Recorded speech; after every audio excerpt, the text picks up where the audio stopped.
Hey everyone, and welcome back for another deep dive. Today we're tackling something I think we can all relate to. Emotional exhaustion. You know that Mhm. feeling? Like you're running on fumes, even Yeah. if you technically got enough sleep. Yeah, it's definitely a feeling we hear about a lot these days. It's like become this badge of honor in our always-on culture. Right, like being busy equals being important. Exactly. But what's fascinating is that this whole feeling of being utterly wiped out isn't just a modern thing, Oh, absolutely. It's got a long and kind of surprising history. which is what we're going to dive into today. We've got Anna Katharina Schaffner's book, Exhaustion, A History, as our guide. A great read. She digs into how exhaustion has been talked about and dealt with over centuries, from ancient Rome to, get this, medieval monks. Wait, monks. Those guys were exhausted. What do they have to be exhausted about? Well, Schaffner talks about this idea of the demon of midday. Oh, okay, that sounds a little dramatic. It was their way of explaining that afternoon slump. Like a demon was sapping their energy. Makes you wonder what they'd say about our modern-day energy zappers. Like our phones. Seriously, though, if exhaustion isn't just a product of our crazy tech-filled world, what's the deal? Why are we all so tired? It really comes down to our brains. They're amazing, but they haven't quite caught up to the demands of modern life.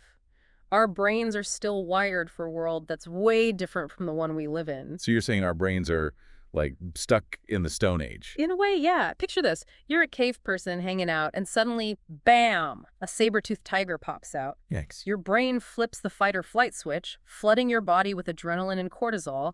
It's all about survival, right? Fight that tiger or run like heck. Makes sense. The problem is, in today's world, those tigers are things like emails, deadlines, and social media notifications. Those things keep our brains in a constant state of low-grade fight or flight. Ah, so that always-on feeling is actually our Stone Age brains freaking out over a missed text message. You got it. Our poor brains haven't quite figured out that a Slack notification isn't actually a life or death situation, and all that stress takes a toll. So it's like we're constantly on edge, even if we don't realize it. But isn't this feeling of being drained just, part of being human? I mean, haven't people always felt this way? That's a great question, and it's something Schaffner really digs into. While exhaustion has always been part of the human experience, she argues that it's hit a whole new level in the modern era. So what's the difference between feeling emotionally exhausted and just feeling, well, down? Are we just talking about fancy words for depression? That's another really good question. The key difference is in what those feelings are focused on.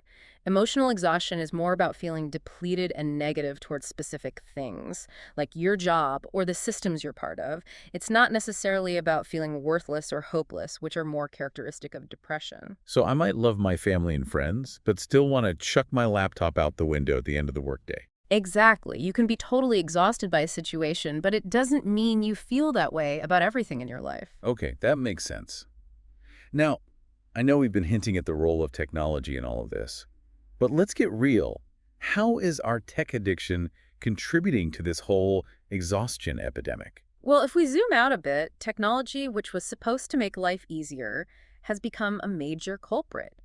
Think about it, we're always plugged in, constantly bombarded with information and notifications. Our devices, meant to simplify things, have become these tethers to work and the never-ending demands of the digital world. It's like the more connected we are, the more exhausted we become. Exactly. It's this weird paradox. We've got all this tech that should free up our time, but we're busier and more exhausted than ever. So are we basically stuck? Are we doomed to be slaves to our devices and never-ending to-do lists? I wouldn't say doomed. Don't worry, it's not all doom and gloom. We're not saying you have to ditch your phone and live in a cave. There are ways to manage this tech-driven exhaustion. Okay, good. Because honestly, just the thought of giving up my phone gives me anxiety. So what's the secret? How do we break free? Well, that's what we're going to dive into next. Can't wait. Stay tuned, folks. We'll be right back after a quick break. So before the break, we were talking about how this whole feeling of being totally drained, it's not just a modern thing, right? It's been around for ages. Right. Like blaming exhaustion on midday demons. Or remember neurasthenia? That was a big diagnosis back in the 19th century for all those intellectuals who seemed to be, well, brooding and tired all the time. It's amazing how people have always tried to make sense of feeling wiped out. It really is. But you know, what's really striking to me is how much our understanding of the whole mind-body connection has evolved. So you're saying our mental state can actually make us physically tired? Like if I'm stressed about a deadline, it can actually drain my energy. Exactly. It's not just in our heads, it's in our bodies too. And this is where understanding the impact of technology is really, really important. Okay, so those emails and notifications aren't just annoying, they're actually triggering our stress response and making us tired. That's right. And because we're constantly bombarded with these digital demands, our brains are kind of stuck in this perpetual on state. They never get a chance to truly rest and recover. It's like we're constantly running on that hamster wheel you mentioned earlier. So it's not just the amount of work we're doing, it's the way we're working and how technology has blurred those lines between our work lives and our personal lives. Mhm. We're always on, always connected, and our brains just can't keep up. Exactly. And that's why just trying to power through exhaustion or taking a vacation Mm. might not actually solve the problem. We have to get to the root of it. We need to find ways to create boundaries between work and life and to reclaim our attention and our energy. Okay, that sounds great in theory, but how do we actually do that? It feels Mhm. like we're so reliant on our devices now. Like they're practically extensions of ourselves. Where do we even begin to break free? I hear you. Technology is such a huge part of our lives now. And I'm not saying we all need to become Luddites and toss our smartphones in the trash. But we can start by becoming more mindful of how we use technology, and we can set some healthy boundaries. It's about finding balance. So, like actually turning off notifications, maybe signaling some tech-free time. I gotta be honest, the thought of being separated from my phone for any length of time, it makes me a little anxious. It's a common feeling, but that anxiety is exactly what we're talking about. We're so used to being constantly connected that the thought of disconnecting can feel really uncomfortable. But it's about taking back control of our attention and our time. It sounds simple, but it can be surprisingly challenging because those notifications, they're designed to be addictive. You're right. It's like they're playing on our brain's reward system, keeping us hooked on that constant stream of information and validation, like a digital slot machine, right? Always tempting us with the possibility of something new and exciting. Perfect analogy. But a lot of those pings and buzzes, they're just distractions. They're pulling us away from the things that really matter and draining our energy in the process. So it's like a battle for our attention, Right. our devices versus our own well-being. It is a bit of a battle, but we have more power than we think. We can choose how and when we engage with technology. It's not the other way around. So it's about making conscious choices about how we want technology to fit into our lives, not letting it control us, like setting some ground rules for our devices. Exactly. And it's not about deprivation, it's about setting boundaries that allow us to use technology in a way that actually enhances our lives, not depletes us. Okay, I'm liking this idea of setting boundaries. But it's one thing to talk about it, it's another to actually do it. Do you have any practical tips for people who are, you know, really struggling to break free from their devices? Like, what can we start doing today? Absolutely. One of the simplest things is to just start small. Don't try to go cold turkey. Just try setting aside a few hours each day where you completely disconnect. Maybe it's during dinner with your family or an hour before bed. Even small changes can make a big difference. So creating these, like, tech-free zones in our day. I Yeah. like that. It's about being intentional, right? Yeah. Instead of just letting technology dictate how you spend your time. And another thing that can be helpful is to pay attention to your triggers. What are the situations or emotions that make you reach for your phone? Is it boredom, stress, loneliness? Once you identify those triggers, you can start to develop alternative coping mechanisms. So instead of scrolling through social media when you're feeling stressed, maybe you go for a walk or listen to music or meditate. Exactly. It's about finding healthier ways to manage those difficult emotions. Break that cycle of always turning to technology. This is starting to sound a lot like self-care, which we talked about a little bit earlier. It's about recognizing that our energy is limited and making choices about how we replenish it, not just constantly draining it. And that's a really key takeaway from Schaffner's research. It's not just about reducing stress or getting more sleep.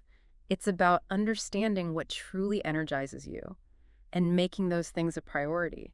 So figuring out what fills our cup, not just what drains it. Exactly. And those things are going to look different for everyone. It might be spending time in nature, pursuing creative hobbies, connecting with loved ones, or just giving yourself permission to rest and recharge without feeling guilty. It's about listening to our own needs and honoring them. But I think a lot of people struggle to prioritize self-care because it feels like they don't have the time or the energy. It's like, I'm already exhausted. How am I supposed to add one more thing to my to-do list? That's such a common misconception. Self-care isn't about adding more to your plate. It's about shifting your priorities. It's about saying no to the things that drain you so that you can say yes to the things that energize you. It's not about finding time. It's about making time. You got it. And it doesn't have to be this grand, elaborate thing either. It can be small things. Taking 5 minutes to meditate, going for a walk during your lunch break, listening to your favorite music on your commute. So little things can add up to big changes. Exactly. And over time, those small acts of self-care can really add up. They can have a big impact on your overall well-being. It's about taking a proactive approach to managing your energy and recognizing that your well-being, it's essential. Okay, I'm feeling inspired. I'm ready to ditch my phone, go for a hike, and start a gratitude journal. But before we wrap up, I want to circle back to something you mentioned earlier. Cognitive behavioral therapy. Can that really help with emotional exhaustion? Like, is therapy really the answer? It's a great question. And the answer is yes. Cognitive behavioral therapy, CBT, can be really helpful for managing emotional exhaustion. It focuses on identifying and changing those negative thought patterns and behaviors that contribute to burnout. So it's about rewiring those negative thought loops that keep us feeling stuck and overwhelmed. Exactly. With CBT, you work with a therapist to challenge those negative thoughts, to develop more realistic expectations, and to build healthier coping mechanisms.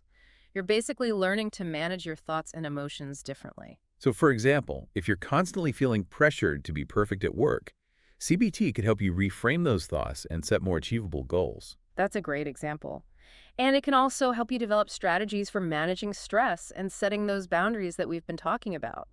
It's about equipping yourself with the tools and skills to handle those difficult thoughts and emotions more effectively. It sounds really valuable. But what about those of us who aren't quite ready for therapy? Are there things we can do on our own? Of course, there are definitely things you can do on your own.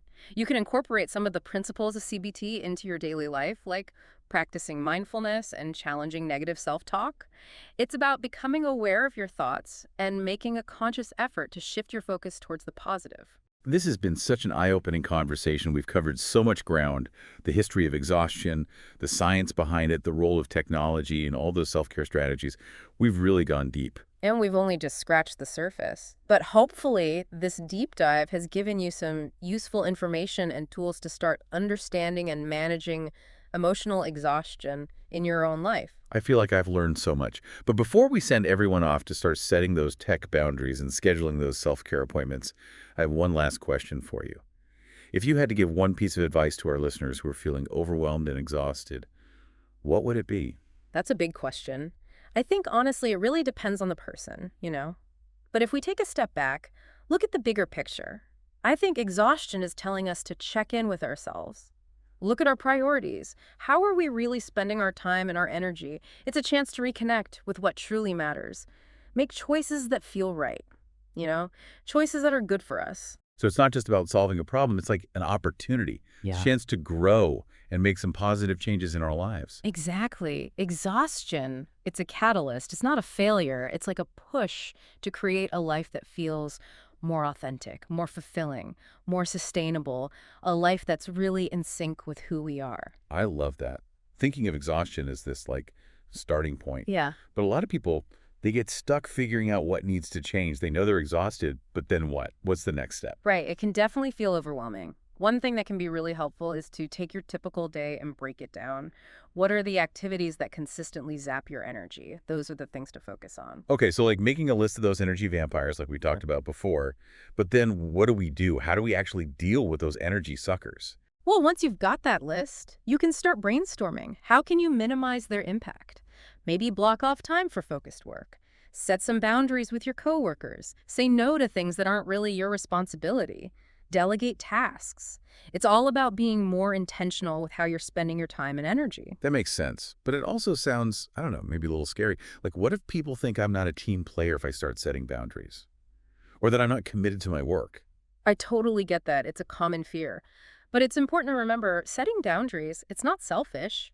It's self-preservation. You're protecting your energy so you can actually show up as your best self, you know, for the things that truly matter to you. Right. It's like that saying about putting on your own oxygen mask first, right? If you're running on empty, you can't be there for anyone, Not really. Exactly. And it's also important to remember that all this, identifying energy drains and setting boundaries, it can be tough emotionally. It might bring up feelings of guilt, fear, maybe even a sense of inadequacy, like you're not doing enough. Because we're so used to putting everyone else's needs before our own. Yeah, that's a big part of it.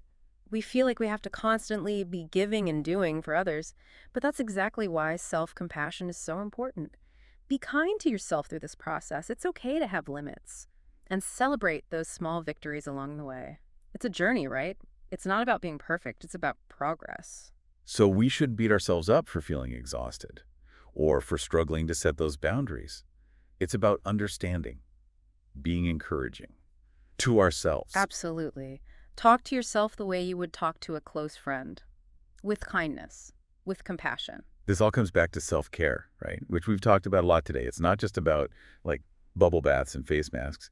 It's about making choices that are good for our whole selves, mind, body, spirit. You said it. It's about recognizing that our well-being is a priority, not a luxury. And it's not just something we do every once in a while. It's about the habits we create, the things we do every day to nourish and sustain ourselves. So beyond ditching our phones, what are some of those everyday habits that can help us recharge? Well, setting boundaries with technology is huge, for sure. Beyond that, what are some things that really fill your cup? Think about spending time in nature. Maybe there's a creative hobby you love, connecting with the people you care about, or even just allowing yourself to relax and recharge without any guilt. It's about bringing things into our lives that spark joy, give us energy, a sense of purpose. Yeah. And those things, they're different for everyone, right? Absolutely. There's no one-size-fits-all approach to self-care. It's about tuning into your own intuition and figuring out what truly nourishes your soul, what makes you feel alive. So it's about being the expert on our own well-being. But a lot of people, they have a hard time prioritizing self-care. They say they just don't have the time or the energy. It's like, I'm already exhausted. How am I supposed to do one more thing? That's a really common feeling, it's true. But here's another way to think about it. Self-care isn't about adding more things to your to-do list. It's about rearranging your priorities, saying no to things that drain your energy so you can say yes to the things that fuel you, the things that light you up. So it's not about finding time. It's about making time. That's it. And it doesn't have to be a huge time commitment either. It can be 5 minutes of meditation, going for a walk on your lunch break, listening to music on your commute. Small things done consistently can make a world of difference. It's about making those little acts of self-care part of our daily routines. Exactly. Those small acts, they add up. And over time, they can have a huge impact on how we feel, on our overall well-being. It's all about being proactive, taking care of ourselves, not because we have to, but because it's essential. This has been such a great conversation. I feel like I have a whole new perspective on exhaustion. Thank you so much for sharing your insights with us today. It's been my pleasure, really. And to our listeners, thanks for joining us for this deep dive into the world of emotional exhaustion. Remember, you're not alone. We all feel this way sometimes. By paying attention to your body's signals, setting healthy boundaries, and making self-care a priority, you can actually turn exhaustion into something positive, into an opportunity for growth and change. So go out there, reclaim your energy, and take good care of yourselves. Until next time, happy diving.